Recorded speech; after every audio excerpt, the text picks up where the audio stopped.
89ஆம் அதிகாரத்தில் அதனுடைய 28வது வசனத்தை நான் உங்களுக்காக வாசிக்கிறேன். சங்கீதம் 89 அதனுடைய 28வது வசனம்.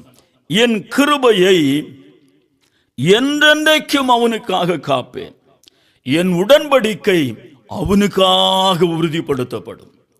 தாவீது சொல்லுகிறார், கர்த்தர் எனக்காக யாவையும் செய்து முடிப்பார், கர்த்தாவே உமது கிருபை என்றும் உள்ளது என்று சொன்னாரே.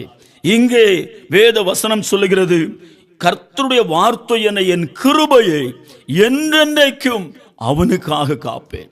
நீங்கள் விசுவாச அறிக்கையோடு கர்த்தர் எனக்காக யாவையும் செய்து முடிப்பார் என்று உங்கள் ஆத்துமாவை பார்த்து நீங்கள் தீர்க்க தரிசனம் உரைத்தால், இன்றைக்கு ஆண்டவர் சொல்லுகிறார், கர்த்தர் அவரது கிருபையை உங்களுக்காக காத்து உங்களுக்காக அவர் யாவற்றையும் செய்து முடித்து விடுவார்.